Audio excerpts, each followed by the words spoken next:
more people may die if we don't coordinate. How do we get over 300 million Americans vaccinated? What's the game plan? A dire warning from President-elect Biden to the Trump administration tonight, hours after that extraordinary development in the race for a vaccine. Dr. Anthony Fauci calls the latest vaccine truly striking, but how soon could it be widely available? And will Americans actually get vaccinated? I personally decided I'm definitely not going to take it. The hard work ahead for the scientific community to convince the skeptical masses. As the COVID realities on the ground are striking, overflowing hospitals, skyrocketing cases, long lines for tests.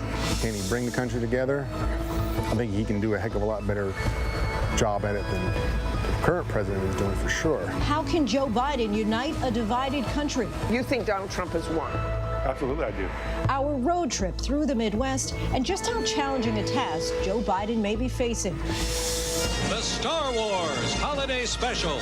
And reimagining a fan favorite. You want to shoot first? After you. Inside look at one goofy trip to a galaxy far, far away.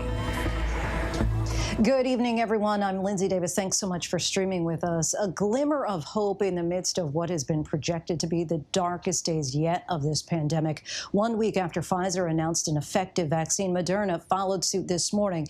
But it may still be months until most Americans can get vaccinated. And tonight, officials across the country are sounding the alarm about the challenging winter ahead.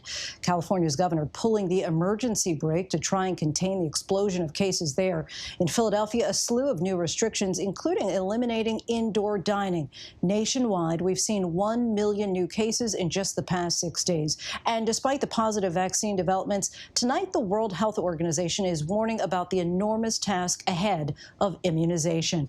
But the scientific community is excited about Moderna's vaccine and what it could mean for preventing severe cases. Eva Pilgrim leads us off tonight.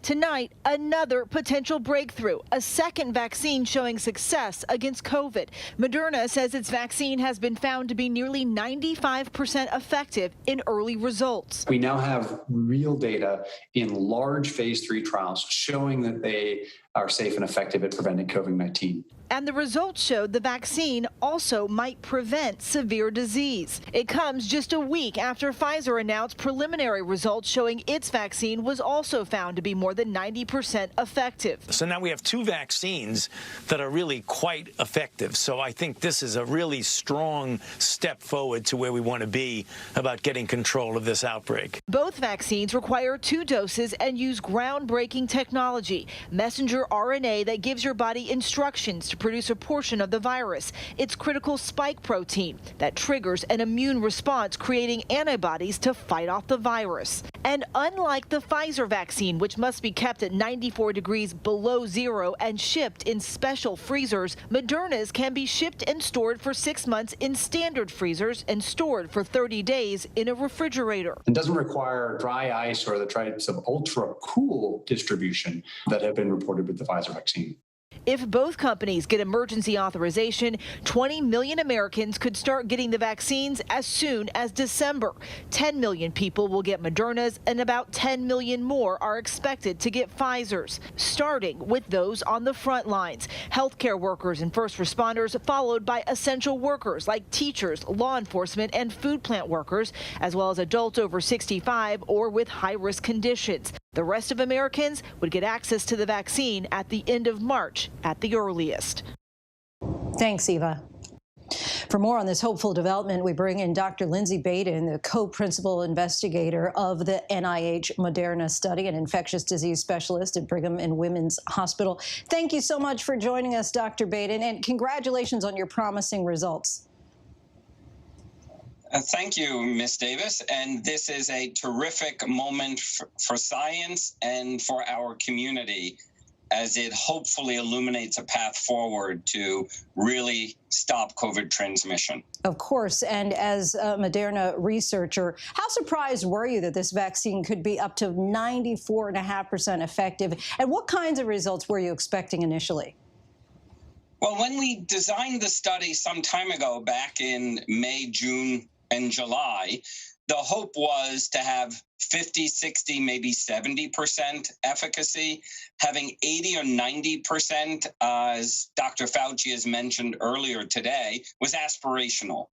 And it is terrific to see vaccines that work that well, such as our measles vaccine, polio vaccines, or other vaccines that work that well. But for a respiratory virus of this nature, this was a surprise at how well it worked, a very pleasant one.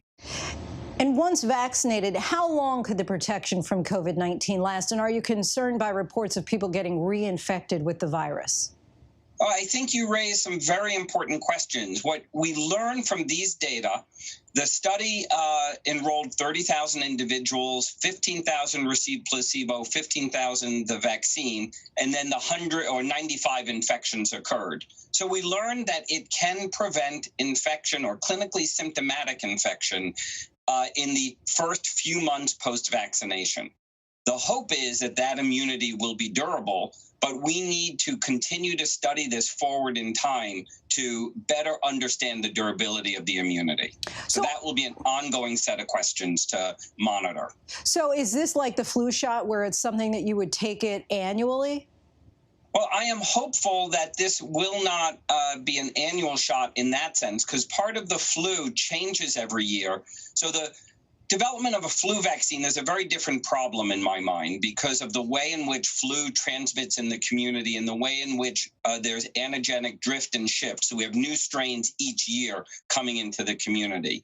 Thus far, SARS-CoV-2 seems relatively genetically stable. So I am cautiously optimistic that this vaccine or these vaccines in this space will be active against the circulating strain. Oh, got it. So it's not really mutating like we've seen and regularly see of the flu. It's different than the flu, but your earlier point that we need to be cautious because the study started July 27th. So we have 16 weeks of follow-up since the initiation of the study. So we need to be careful about making conclusions about protection at 6 months, 9 months, a year until we get there. Sure. But there's reason to believe the protection may be longer and more durable than the flu vaccine. Got it. We'll have to study that. And of course, we're still waiting on safety data as well. But Moderna says that its vaccine has been well tolerated. What kind of side effects have you seen? And is there a concern about potential long-term but rare complications? Well, I think that the side effects in the this vaccine has been published, or the phase 1 data have been published a month or two ago. And there was some reactogenicity or discomfort a day or so after the vaccination in a subset of volunteers. So that type of reactions we see, not unexpected. We see it with the flu shot and with other vaccines. What we can say in studying 30,000 people or 15,000 who have received the vaccine, that the common adverse events are largely in the reactogenicity frame, as I mentioned. Rarer side effects, such as 1 in a million or 1 in 10 million, can only be observed after we immunize millions of people, and will, of course, be monitoring very closely. Now, the Moderna and Pfizer vaccines both use a similar messenger RNA technology. Is this the future of vaccine development for COVID-19 and other infectious diseases? That's a terrific question as to the platform development, and it's too early to tell. But what is very exciting is that these two studies showed similar results and raised the specter that this platform has such versatility to be able to be utilized very quickly in response to a pathogen and bring out very strong immune responses. So the question you ask is intriguing, but time will tell. But the platform is very attractive. And finally, how do you convince skeptical Americans to get vaccinated? And what happens if many choose not to? And if I can add a third piece to that, is this something that might be made mandatory down the line, as we've seen with other vaccines? Well, you asked several questions there. I think that a key question, which is vaccine hesitancy, which is a concern that I have and that we've watched discussed across many forums, I think is one we have to take seriously. And part of that is to develop the rigorous science the way we are, multiple studies showing similar results, that are quite efficacious. We need to share these data in a transparent fashion and have it reviewed by multiple independent bodies who can render independent judgments, like the DSMB, the FDA, the VRBPAC committee, CDC, ACIP. So there are a variety of committees that will review these data and make independent judgments on how strong the evidence is for safety and efficacy. And hopefully, when done in a transparent process, that will help build trust in the community that the benefits far outweigh the risks, especially given the limited risks known to date. And so the issues of rare events will have to just monitor over time. And I think that will be a critical part of how do we educate our community of the potential benefit of this vaccine, like we've seen with other vaccines. Dr. Baden, we so appreciate your insights and all that you're doing. Thank you very much for your time. Well, thank you for covering this very important issue. A safe and effective vaccine may be the most effective way of ultimately ending this pandemic, but that's assuming that people will take it. Recent polls show some real concerns about the vaccine, despite the assurances from the scientific community about its safety. Will Carr has more. As soon as April, the vaccine will be available to the entire general population. With vaccine authorization expected soon, the biggest challenge moving forward may be injecting Americans with enough confidence to take the shots. We get vaccines to the American people and they don't take them. Shame on us. Hey, I was already sick. I don't need it. Shame on us. Many are wary of the vaccine's unprecedented speed. Others are polarized by politics. With the election now over, a recent Gallup poll found that even after nearly 250,000 Americans have died and many more have endured restrictions and shutdowns, 50% of the country still does not want to take the vaccine when it becomes available. That includes Irina Barlage, a physical trainer in Los Angeles. I personally decided I'm definitely not going to take it. No matter what, you're not going to take it? No matter what. I believe I'm a healthy, strong person. It's relatively new.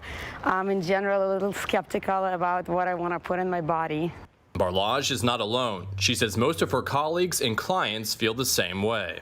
We honestly have a vaccine confidence problem in this country. We have huge parts of this population that just do not trust the manufacturers of vaccines. Even in a good year for the flu vaccine, we only see about half the population getting it. And the flu vaccine is a really well-studied vaccine that we know is incredibly safe. The fear of the vaccine comes with the reality of rising COVID numbers. Cases are jumping across the country, including in Los Angeles County. And much of the nation has been experiencing a significant increase in cases and hospitalizations.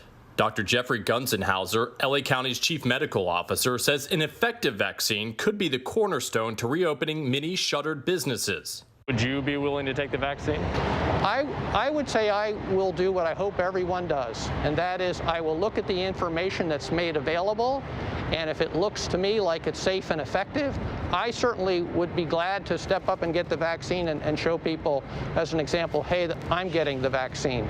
But it is an emergency use authorization. It's not a fully approved biologic, so there is really that need for each individual to be fully informed about what it's for, the benefits, the cons, what's unknown about it, and realize they have a choice whether to do it. With COVID numbers spiking, the vaccine could be available to some as early as December. Medical professionals tell ABC News the vaccines appear to be safe and effective. Indications that we've seen is that the companies have been incredibly vigilant about maintaining sort of the integrity of the process of clinical trials when it comes to vaccine. There's no signs of any cutting of corners. We have not seen anyone cutting corners. In fact, we've seen the opposite, where companies who have identified adverse events have paused trials to investigate. My plan is to take the vaccine when it's available to me. I work at a healthcare organization, so that they will decide when it's time for employees of our hospital to get the vaccine. And yes, Dr. Anthony Fauci is making it clear that once the drug makers get approved by the FDA, he's on board. If they look at this data and they say this data is solid, let's go ahead and approve it. I promise you, Andrea, I will take the vaccine, and I will recommend that my family take the vaccine. As the country waits for answers, individual states are now scrambling to prepare for the vaccine's rollout, some stocking up on ultra-cold freezers for storage. As the country waits for the vaccine, cases have jumped here in Los Angeles County. They've been forced to extend the hours for testing here at Dodger Stadium. And here in Los Angeles, more than 32,000 people are being tested every single day, a number that continues to go up. Lindsay. Will, thank you. Whether or not people will go out and get vaccinated is an issue that we will confront as a nation in the months to come. Unfortunately, the news of a vaccine does nothing to curb the current COVID crisis our nation is currently facing. Nearly 70,000 Americans are hospitalized. That number is higher than it's ever been. More than 11 million Americans have tested positive for COVID-19, and more than 1 million of those cases have been children. As health and government officials continue sounding the alarm and asking people to wear a mask, wash their hands, and distance to prevent further loss of life. ABC's Alex Perez has more. Tonight, the urgent warnings from authorities stretching from coast to coast. The situation has never been more dire. November on track to be the worst month yet in the U.S. California extending limits on restaurants, gyms, and movie theaters to most of the state. We are now moving backwards, not forwards. Michigan and Philadelphia suspending in-person learning for older students and indoor dining. I know these restrictions are tough. People are going to be put out of work, and some businesses may go under. But we also know that the consequences to health of not doing it are really bad. The U.S. now averaging a staggering 145,000 coronavirus cases a day, 1 million in America diagnosed just within the last week. That's about 101 people diagnosed with the virus every single minute. Nearly 70,000 people are currently hospitalized with COVID, far more than previous peaks in April and July. Though South Dakota is seeing record new cases, hospitalizations, and deaths, one nurse says she's had patients on their deathbed still questioning whether the virus is a hoax. They don't want to believe that COVID is real. And their last dying words are, this can't be happening, it's not real. Mark Neppy back home in Colorado now after 4 agonizing weeks in the hospital, most of that time on a ventilator. This is not a hoax. This is not fake news. This is not the flu. For Bonnie Nahara, more heartache and pain than she ever imagined. COVID claiming those she loved the most. First, my mother passed away. Then my dad. Then my cousin, Martha. My Aunt Rachel. My Aunt Lupe. And now my Uncle Louis. Nahara losing six family members to the virus this year. We're going to have empty chairs that will never, ever be filled again. This disease has certainly taken a brutal toll on some families. Alex Perez joins us now. Alex, in most of these areas, the restrictions are actually advisories, which means that it's up to each individual person to listen to the guidance. Is there any sign anywhere of a city or a state considering a complete or absolute shutdown? Yeah, Lindsay, at this point, nowhere has really instituted a complete shutdown like the ones we saw earlier during the pandemic, but several places have come close. In New Mexico, the governor there has shut down non-essential businesses. In Oregon and in Michigan, officials there also taking stricter restrictions for the next couple of weeks. The truth is, a lot of governors, a lot of officials don't want to go to a full shutdown right now. It was not very popular, but they do have to do something about the rising cases, they say. So they're hoping that people are going to just follow the rules as much as possible the next several weeks. Lindsay? Alex Perez, thanks so much. Tonight, as President Trump refuses to concede the election, the troubling consequences are coming into focus. President-elect Biden and Vice President-elect Harris met with business and labor leaders today. Biden spoke later and said the inability to coordinate with the outgoing administration could cost lives. Our Mary Bruce was there. President-elect Joe Biden today with a dire warning of what's to come if President Trump doesn't quickly begin the transition process, saying if his team can't coordinate with the White House coronavirus task force, it could hold up distribution of a vaccine. More people may die if we don't coordinate. If we have to wait until January 20th to start that planning, it puts us behind over a month, month and a half. And so it's important that it be done, that there be coordination now. Even members of the president's task force are urging the White House to share information. I mean, the virus is not going to stop and call a timeout while things change. We want to really get the ball rolling as we get into January, February, and March. We want a smooth process for that. And the way you do that is by essentially having the two groups speak to each other and exchange information. The head of Trump's Operation Warp Speed is also sounding the alarm. It is our focus to make sure that we're going to save people's life, and anything that may slow that process or create any disruption is something that worries us appropriately. But the president is stonewalling, refusing to concede and proceed with a peaceful transition of power. Over the weekend, it seemed like he was starting to recognize reality, tweeting of Biden, he won. But today, he was back to declaring, I won the election. It doesn't appear that the president is going to come around anytime soon and admit defeat. So what are you going to do? What options do you have to try and ensure that you are ready to go on day one?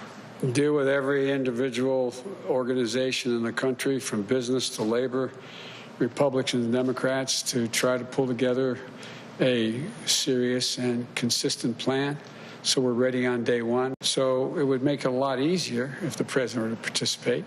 I am hopeful that the president will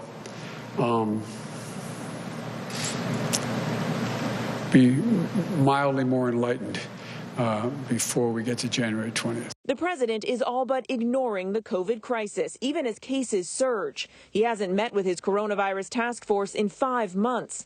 The president now more focused on keeping his job than doing it. I find this more embarrassing for the country than debilitating for my ability to get started. President-elect Joe Biden planning to move right along with business as usual. Mary Bruce joins us now from Washington. And Mary, former First Lady Michelle Obama now weighing in on the transition, urging President Trump to move forward, saying, quote, this isn't a game.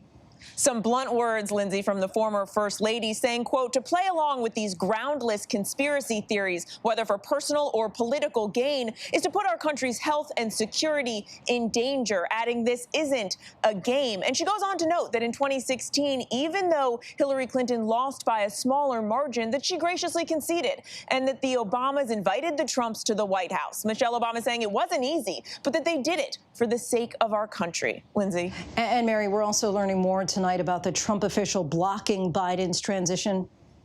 Yeah, in order for the transition to officially get underway, the head of the General Services Administration has to give it the official go-ahead. She has yet to do that. But what we've learned is that she is apparently looking for another job, a clear sign that while she is participating and playing a critical role in the stonewalling of this transition, this official clearly sees the writing on the wall and knows that President Trump is not headed for a second term.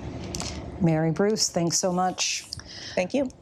While President Trump refuses to concede that he has lost the election, he's still trying to win the day in court, filing at least 18 lawsuits in battleground states so far, but with no evidence yet of widespread election fraud. Judges simply aren't buying it. Here's ABC's Terry Moran. For all the sound and fury on Twitter and TV from President Trump and his allies about election fraud, then we have proof that I can't disclose yet. In the courts where evidence gets scrutinized, authenticated, and tested, they're getting hammered. More than 24 cases have been brought, and no finding of fraud from any judge, state or federal, Republican or Democratic. Case after case tossed out, and the judges strikingly dismissive of the claims. In Michigan, Republicans claimed they had evidence the count should be stopped. The judge wasn't having it. I heard somebody else say something. Tell me why that's not hearsay. Come on now. In Nevada, Republican lawyers claimed their observers weren't close enough. The judge snapped, "At what point does this get ridiculous?" In Pennsylvania, Trump's lawyers claimed their observers were being blocked, then admitted they were in the room. The judge, a Republican appointee, firing back, "I'm sorry, then what's your problem?" Still, the Trump campaign is bombarding supporters, sending hundreds of emails looking for money, claiming progress. This election is far from over. We're gaining momentum. We're closer than ever. It's happening. But a chunk of that money went to retire the president's campaign debt, and now the fine print reads that 60% of each contribution first to Save America. That's Trump's own new political action committee. For more now, let's bring in Terry Moran. And Terry, these lawsuits are being thrown out for lack of evidence, but also they wouldn't really impact that many votes, probably not enough to change the election results. And that is really a huge problem with the basic legal strategy, if you can call it that, of President Trump and his supporters. He needs to move a lot of votes out of Joe Biden's column, and that requires disqualifying really tens of thousands of votes. And the cases that they're bringing are frankly piddly. They're people who saw something or thought they heard something, nowhere near enough, even if the judges found them credible, which they don't, to change the outcome of this election. These are, in some ways, more nuisance and harassment lawsuits than they are serious efforts to call into question the legitimacy of this election. Lindsay? Terry Moran, thanks so much. When we come back, the avalanche of alleged victims coming forward against the Boy Scouts of America. Tonight, you will hear from the organization's response to claims that they are calling, quote, gut-wrenching. The monster Category 5 hurricane set to take aim on a region struggling from another powerful storm. When will this stormy season finally end? But up next, with the president still refusing to concede and with so much misinformation out there being pushed by him, how will this nation heal? We set out to ask some Trump supporters their thoughts on the election.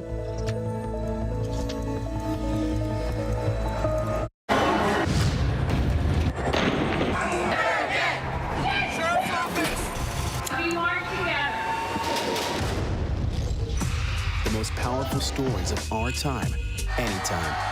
Nightline. Your mom said, comb your hair. Your dad told you, smarten up. Your dog is judging you right now. And your best friend just called you crazy. We all need someone who'll pull no punches and give it to us straight.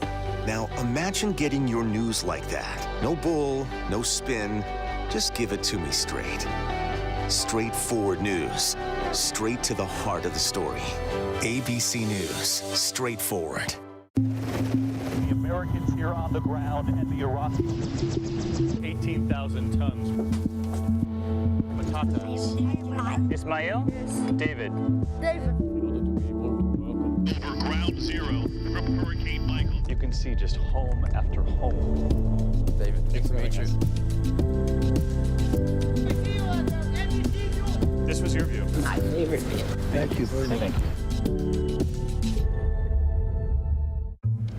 Hello? This is Montana Highway Patrol. You're looking for a couple of missing teenagers. That's right. Last seen in a red Focus. The steering wheel is getting stiff. Lock the door. We're fine.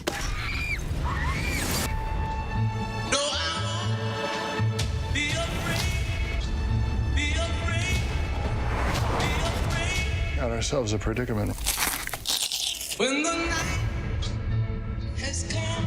Dancing's double elimination. Tonight, 2 will get the boot, and tomorrow morning, they'll be telling all. And we mean everything on GMA. Plus, this week, Margot, Regina, Garth, live and performing, and Josh, too, on ABC's Good Morning America. Welcome back. A growing number of Republicans have come out in support of Biden receiving the intelligence briefings traditionally afforded to president-elects, but few have spoken forcefully about Trump's refusal to accept the election results or denounced his false statements about the election being rigged or questioned why he hasn't provided evidence to back his claims. President Trump's actions have the potential to affect this country long after he leaves office and will likely make it harder for Joe Biden to bring this nation together as he has pledged, which Martha Raddatz saw firsthand. While the president-elect has been calling for unity, this election is over. It's time to put aside the partisanship and the rhetoric that designed to demonize one another. It's not going to be easy as the president refuses to concede and continues to inflame his 70 million plus voters with the false message that the election was rigged. I will never accept Joe Biden as president. I mean, if that's your question, that's my answer. I just don't believe that he's right for our country. You think Donald Trump has won? Absolutely, I do. I mean, for me to believe that Joe Biden got 78 million votes, got the most votes of any president ever in the history of voting, I find that very hard to believe. That's never going to be accepted. It's never going to be accepted. On a quintessential late fall afternoon in a middle-class neighborhood in Youngstown, Ohio, I talked to Gino DeFabio, Tony Esposito, and Laird Eric Wells. Gino and Tony were Democrats until 2016. We always said that if we ever had a person that talked just like us, that ran for president or ran for an office, we were voting for that person. And that's what Trump is. It's hard to explain his allure, but obviously 70 million people think he's a great guy and want him reelected. As Trump continues to baselessly declare he won the election, it resonates with these men. There's a recipe for disaster when they decided to have these mail-in votes.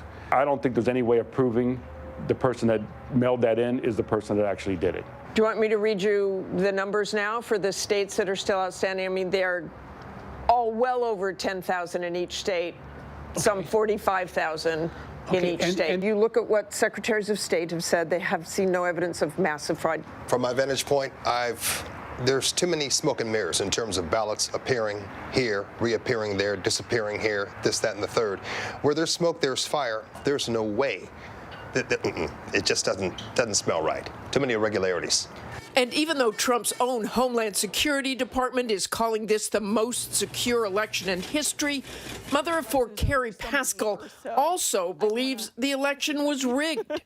He was winning. It goes into nighttime. All of a sudden, you wake up the next day and the state that was red is now blue. The mail-in vote, it's COVID, and so many people voted absentee, which is one of the reasons all the votes came in late. But you just don't trust those votes? They kept finding them. It's like, how come you're finding them here, find them there? You weren't finding them in big Republican districts. It just seemed kind of crazy that everything that seemed to come in, how is it 100% Biden? The New York Times just did a massive calling every Secretary of State or some representative from each state, and every one of them said they saw no evidence of systemic fraud or any sort of massive fraud in each and every state. I think they're totally... I think there was fraud going on. She gets along with her neighbor Mike Hall, a Navy veteran and Biden supporter, when they don't talk politics. So if the evidence supported the claims of fraud, then the court and the judge would see that, and they haven't so far. So, I mean, just because the president tweets it or says it at a podium doesn't make it true. You can't speak facts into existence. But he worries Kerry and many other Trump supporters will never be swayed by Biden. Can he bring the country together? I think he can do a heck of a lot better job at it than the current president is doing, for sure. But one man is not going to heal this country. There's just too much divide. If the 70 million people that voted for Donald Trump don't come to grasp with the fact that this election was legitimate, and they don't accept it, I don't know how we're going to be able to heal that divide. Back in September, I met Lynn Kincaid and his sister Arthur Schollenberger in Hamilton, Ohio, outside of Cincinnati. Both were strong backers of the president. I think he almost walks on water. But now, after the election, a slightly different tone. Since I was a strong Trump supporter, I'm very disappointed, but it is what it is. And a slightly different tune than the president on conceding the election. When the final count comes in, I hope he will be like all past presidents and politely accept the results of the election and have a good transfer power. I'm disappointed that Mr. Trump lost the election. I'm not disappointed that he didn't concede, but when the final tallies are in, I hope he will concede. I think that's the right thing to do and be presidential. Well, I'd say that he hasn't been a gracious loser, but then that's his personality. I wouldn't expect him to be a gracious loser, especially if there was any question whatsoever that this was not totally on the up and up. And their advice to fellow Trump supporters? If they would just say a prayer to our good Lord and say, Lord, this is the results. We like it or not, we're going to have to live with it, and we need to work together as one nation to do what's best for this whole world. If we support Mr. Biden, and hey, he's our new president, if he is our new president, we should support him. I still believe that time heals everything.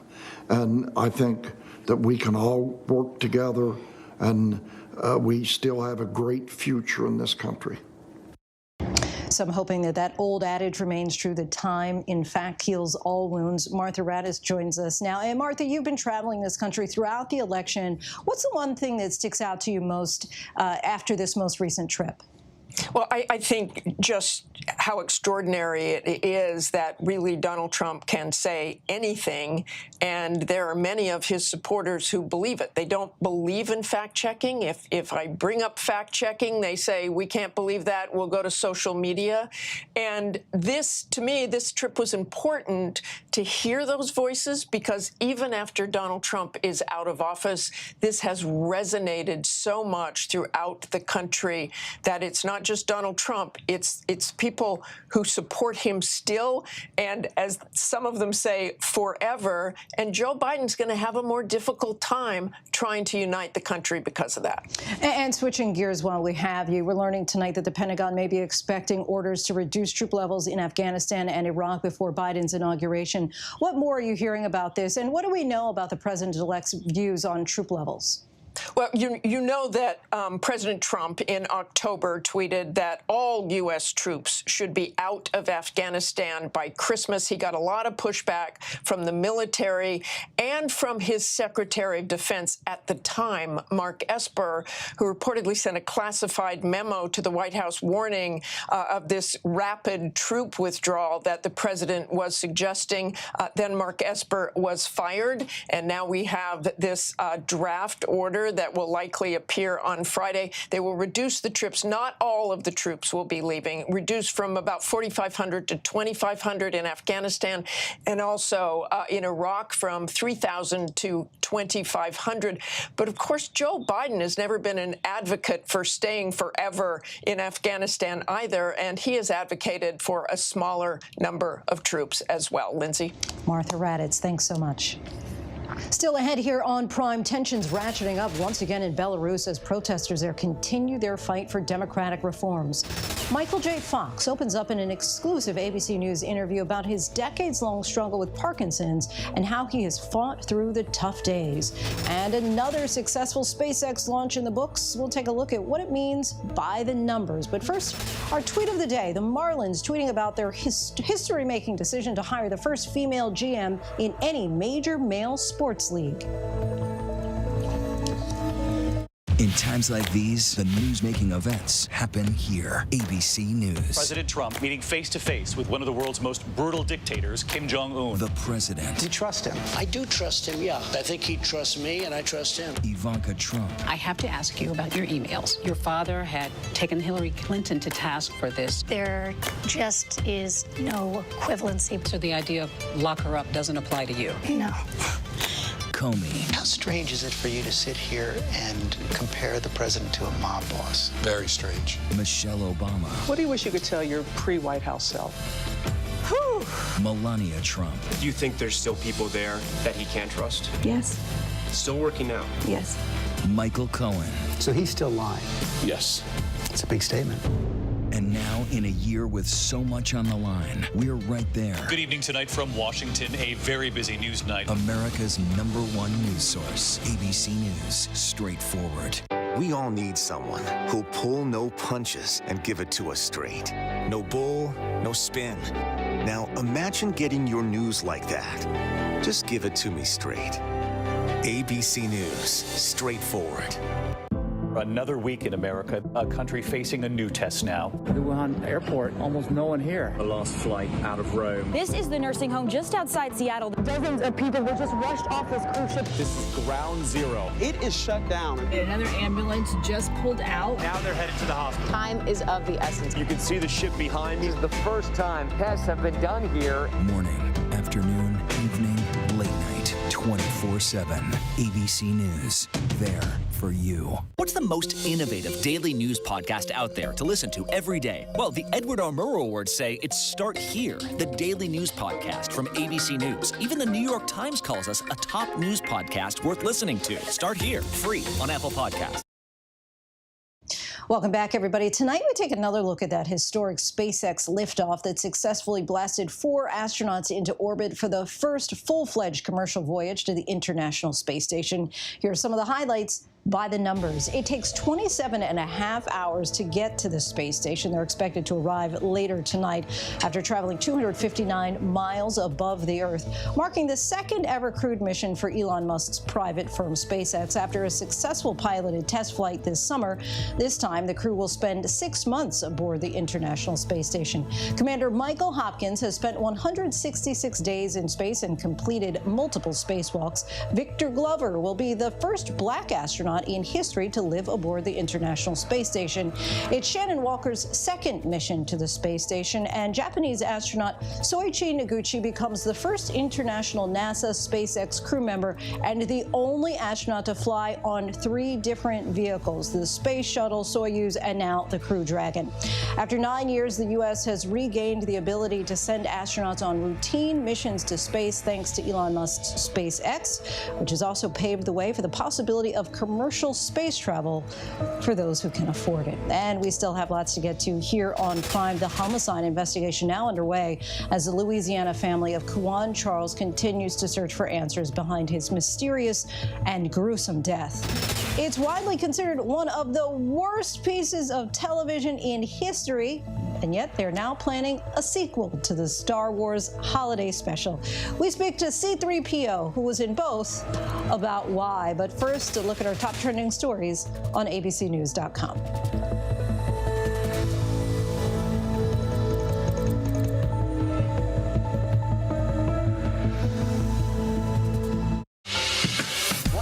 Right now, this is part of the eye wall. This procession of migrants goes back 2 miles. There is going to be catastrophic damage. This fire has made a run. You can see those flames shooting up into the sky. We are on the jam-packed red carpet. To the right, guys.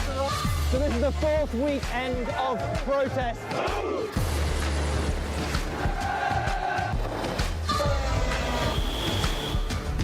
Watch ABC News on location for Facebook Watch. What's the most innovative daily news podcast out there to listen to every day? Well, the Edward R. Murrow Awards say it's Start Here, the daily news podcast from ABC News. Even the New York Times calls us a top news podcast worth listening to. So if you like getting behind the biggest news stories of the day, inside all the details, the backstory, and what will happen next, then listen to Start Here, the daily news podcast from ABC News. It's like no other news podcast out there. Even the critics agree. Listen free on Apple Podcasts. This is what being live is all about. This is ABC News Live, the 24/7 streaming news source from ABC News. Breaking news, live events, streaming nonstop. Original breakthrough storytelling from ABC News, National Geographic, ESPN, and it's all designed differently for you to stream straight to any screen whenever you want. ABC News Live. Streaming everywhere, right to you. ABC News Live. It's that easy to go there. The Americans here on the ground and the Iraqis, 18,000 tons. Patatas. Ismail? David. Over ground zero from Hurricane Michael. You can see just home after home. David, nice to meet you. This was your view. My favorite view. Thank you very much. Thank you.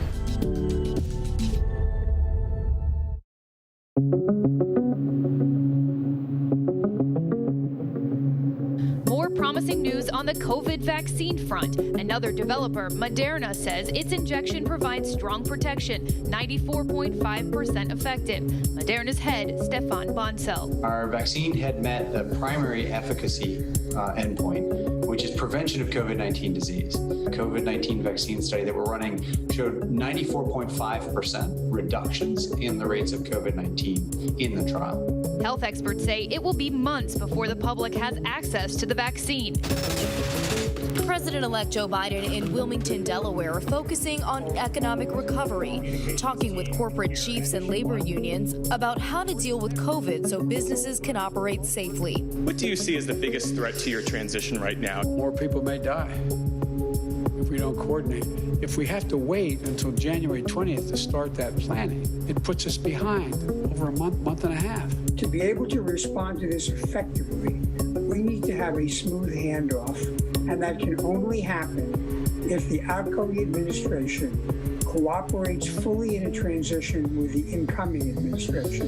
There's no doubt new information that has been developed over the past 4 years that he needs to know about to make sure that nothing falls through the cracks. Close to 90,000 sexual abuse claims have been filed against the Boy Scouts of America. Today is the deadline for submitting claims in the organization's bankruptcy case. The Boy Scouts organization releasing a statement saying, in part, "We are devastated by the number of lives impacted by past abuse in scouting and moved by the bravery of those who have come forward. We are heartbroken that we cannot undo their pain." After 15 weeks, the crisis in Belarus raging on as protesters packed the capital Minsk, facing the cold and the pandemic. Heavily armed riot police descending with tear gas, batons, and stun grenades, sending panic through the crowds. The disputed presidential election back in August has sparked a months-long political crisis. Longtime authoritarian leader President Lukashenko is refusing to stand down. Well, March Madness may have a modified bubble next year due to the pandemic. The NCAA has announced today that it will not use the planned 13 sites for preliminary rounds of the tournament. Instead, the NCAA is in talks with the state of Indiana to stage the 68-team tournament in and around Indianapolis, which had already been slated to host the Final Four April 3rd to the 5th. Condensing this to one geographic area that we can do it in a much more safe and responsible way is where we need to be. Welcome back. Residents in Nicaragua, Guatemala, and Honduras have barely had time to recover from the severe damage caused by Hurricane Eta, and now they're bracing for a long night ahead from the potentially catastrophic Iota. Iota, which is now a Category 5, already created scenes like this. This is the old town of Cartagena, Colombia. 70% of that city was flooded. Soldiers in Nicaragua spent the weekend making last-minute evacuations where they could ahead of the powerful storm. The storm and its 160-mile-per-hour winds is expected to bring catastrophic damage over the next several hours. And we continue to follow a story that we first brought you last week regarding the death of Kuwan Charles. The preliminary report of the independent autopsy ordered by his family shows drowning as the preliminary cause of death, but the manner of death is still pending. The Iberia Parish Sheriff's Office says that they have video evidence showing Kuwan alone near the area where he was found dead, but will continue to treat this as a homicide investigation. The Iberia Parish Sheriff has said that he and his team are working hard to, quote, ensure no stone is left unturned. Michael J. Fox has never been shy about his nearly 30-year battle with Parkinson's disease, but we're now learning from his new book, No Time Like the Future, about battles he's faced that nearly broke his spirit. Our George Stephanopoulos sat down with the actor about his fight and how he's overcome the toughest of days. From Family Ties. Well, how do I look? Middle-aged. To Marty McFly. I need to borrow your hoverboard. Michael J. Fox has been part of our lives his entire career. Are you telling me that you built a time machine out of a DeLorean? And now the iconic actor is out with a new memoir, No Time Like the Future. An optimist considers mortality. You may be America's most famous optimist, but when I read this book, which is fantastic, I felt it was like about the testing of an optimist. Yeah, it was definitely about a crucible that I went through in a really unlikely way. Fox was diagnosed with Parkinson's in 1991. His trademark humor and optimism have helped him come to terms with the disease.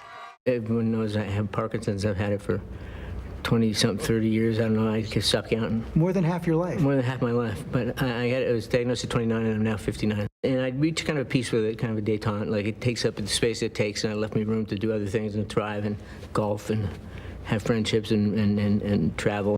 But 2 years ago, another health crisis threatened to leave him paralyzed. A numbness in my legs and my limbs, and it turned out I had a tumor on my spine.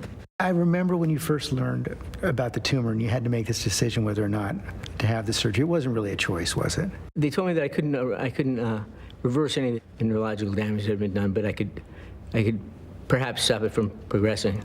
But if failing that, it would progress to the point that I'd be paralyzed. Got the surgery in, and it's been great. It's been difficult. It's difficult to move. I can't golf like I used to, which is terribly. No, I can't even. You're always a money player, though. You always hit it well off the first tee. I don't know who it was who said, any jerk can hit the second shot. Fox began 4 months of intense physical therapy to learn to walk again.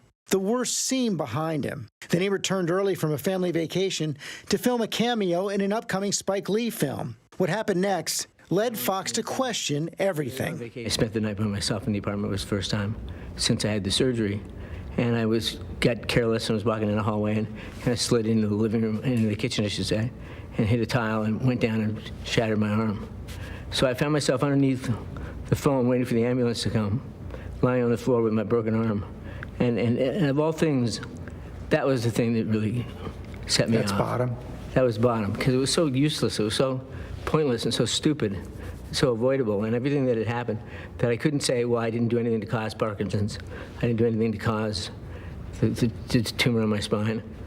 But I did this. But how could you blame yourself for that? Well, because everyone's taken abundant caution with me and warned me to be careful. And I have to think before I walk. I can't just get up and go, because I don't always control my momentum, and I don't always control my direction. My daughter, Skylar, had come back with me from vacation because she had to go to work the next morning. But she offered to stay over and get me breakfast in the morning. And I said, no, I'll be fine. I know you're worried. I'll be fine. I'll be fine. Don't worry. And the next she hears from me, I'm in the hospital with my arm. The road to recovery for his broken arm and crushed optimism was tough. But Fox eventually came out the other side, remembering the words of his father-in-law. He would always say, gets better, kiddo, gets better. The last thing you run out of is the future. So he lived every day with gratitude. And I realized if there's gratitude, then you can sustain optimism. Fox's book, No Time Like the Future, is out tomorrow. And still to come, what are your plans for Life Day? Confused? Stay with us. Dancing's double elimination. Tonight, 2 will get the boot, and tomorrow morning, they'll be telling all. And we mean everything on GMA. Plus, this week, Margot, Regina, Garth, live and performing, and Josh, too, on ABC's Good Morning America. Friday nights, 9/8 Central. True crime, cinematic, real-life drama, stunning, the unthinkable. Follow the clues. The Hunt. True crime. 2020. Friday nights, 9/8 Central on ABC. The world may feel out of your control, but your happiness doesn't have to be. Learn the secrets to happiness. Listen to the 10% Happier podcast, free on Apple Podcasts.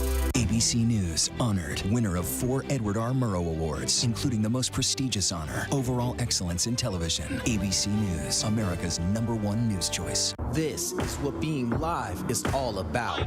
This is ABC News Live, the 24/7 streaming news source from ABC News. Breaking news, live events, streaming nonstop. Original breakthrough storytelling from ABC News, National Geographic, ESPN, and it's all designed differently for you to stream straight to any screen whenever you want. ABC News Live. Streaming everywhere, right to you. ABC News Live. It's that easy to go there.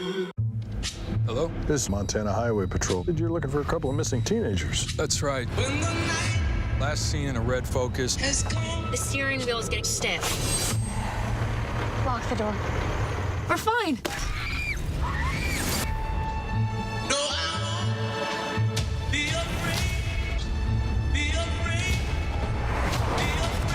Got ourselves a predicament. When the night has come. ABC News, America's #1 news source. Straightforward news, straight to the heart of the story. ABC News, straightforward. The reality is our country can collapse from within. You see the white power movement on the march. Klansmen and neo-Nazis, skinheads, it's meant to incite war. From the KKK to Oklahoma City to Charlottesville, the new documentary event special. We just need to start talking about race. Homegrown hate, the war among us. This is a real wake-up call. Streaming now on ABC News Live. What you're seeing right now, this is part of the eye wall. This procession of migrants goes back 2 miles. There is going to be catastrophic damage. This fire has made a run. You can see those flames shooting up into the sky. We are on the jam-packed red carpet. To the right, guys. So this is the 4th weekend of protests.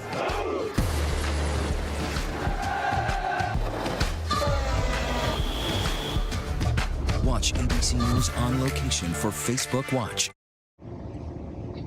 Now that the holiday season is upon us, what are your Life Day plans? If you have no idea what I'm talking about, that means you are not a hardcore Star Wars fan. Tomorrow, many plan on celebrating the made-up holiday that was created for the Star Wars Holiday Special back in '78. That show was considered so bad and so cheesy, it's been rarely seen since. And now there's a new Lego version coming out, and Clayton Sandell spoke with one actor who's appeared in both. It's the Star Wars holiday getting a second chance. Now this is a Life Day party. Life Day, kind of a galactic version of every big holiday rolled into one. Life Day is about being with friends and family, right? So we figured the more the merrier. Celebrated in a new Lego Star Wars holiday special on Disney+. Please be a cape. Please be a cape. It's a wrap! Life Day is November 17th because that's the date a long time ago that the original Star Wars holiday special debuted in all its campy 1978 variety show glory. Happy Life Day, everyone. It starts off weird. The first 10 minutes is just Wookiees grunting. And gets weirder. I usually like to taste the broth. For legal reasons, we can't show you much. Officially, it's been buried. It was never released on DVD or Blu-ray. It's certainly not streaming. Anthony Breznican covers Star Wars for Vanity Fair. They go back to Chewbacca's home world, and B. Arthur is like singing songs in it. Yes, it's a crime, friend. The awareness of the Star Wars holiday special is very high, but the actual number of people who've sat through it is dwindling. The old special managed to reunite the biggest Star Wars stars, Mark Hamill, Carrie Fisher, and Harrison Ford. This is one Life Day we won't soon forget. But they sure tried. I was in the original in 1978, and people pay money to try and forget that experience. Anthony Daniels, as C-3PO, at least got to hide his face. We were all being professional actors and gritting our teeth, thinking, what have we got into here? One other quote from your book, you speaking of Mark and Carrie and Harrison, I think you said that they deserved an award for Best Actor in a Turd, I think was the quote. Disney, I have to tell you, tried to force me to edit the word turd out. And I said, how else would you describe it? The special isn't all bad. After all, it has the first on-screen appearance of Boba Fett, and it's the only time we got to hear Princess Leia sing. A day of joy. You kind of develop a bit of nostalgia for them. Over time, these cheesy, bizarre things, they're like baubles on a Christmas tree. They're a little cheap, they're a little flashy, and a little strange, but you can't. It's a nice thing to bring them out every year and look at them. In the new special, Daniels returns as C-3PO and says it will begin to make things right. So when they came to me and said, we're going to make a holiday special, I laughed. I chided them. Are you crazy? And no, it's reborn. It's changed. The original played it serious. This one... Where's my boyfriend? There he is. plays it silly. Emperor Palpatine? I don't believe it. You think maybe you could put a shirt on? Full of Easter eggs and gleefully self-aware of nearly every single Star Wars inside joke. You want to shoot first? After you. Thanks to a new concept for Star Wars, time travel. But there she found a key to the galaxy's past. Sorry. Oh, Master Luke, what are you doing? Rey and BB-8 literally bring everyone in the galaxy together. Master Skywalker. My son. I mean, these binary sons. The script writing is remarkable because it does place all the characters that you remember in all sorts of different relationships and different experiences. This one's different. The Lego Holiday Special leads you to moments of great joy and warmth and happiness in a year when we kind of need to be reminded that that's still available and will be more available in the future. The Lego Star Wars Holiday Special drops tomorrow on Disney+, part of ABC's parent company, Disney. Happy Life Day. Happy Life Day, and may the Force be with you. And with you, sir. Clayton Sandell, ABC News Live, Denver. Tip-yip recipe. in the temple. Clayton Sandell with the impressive Star Wars collection there. Our thanks to him. And before we go tonight, the image of the day, a press conference between the head of the IOC and the governor of Tokyo. The IOC leader traveling to Japan to begin convincing politicians and the public that the postponed Olympics will open and take place in just over 8 months. Here's hoping the pandemic is controlled enough to make that a reality. That is our show for this hour. Be sure to stay tuned to ABC News Live for more context and analysis of the day's top stories. I'm Lindsay Davis. Thanks so much for streaming with us, and good night.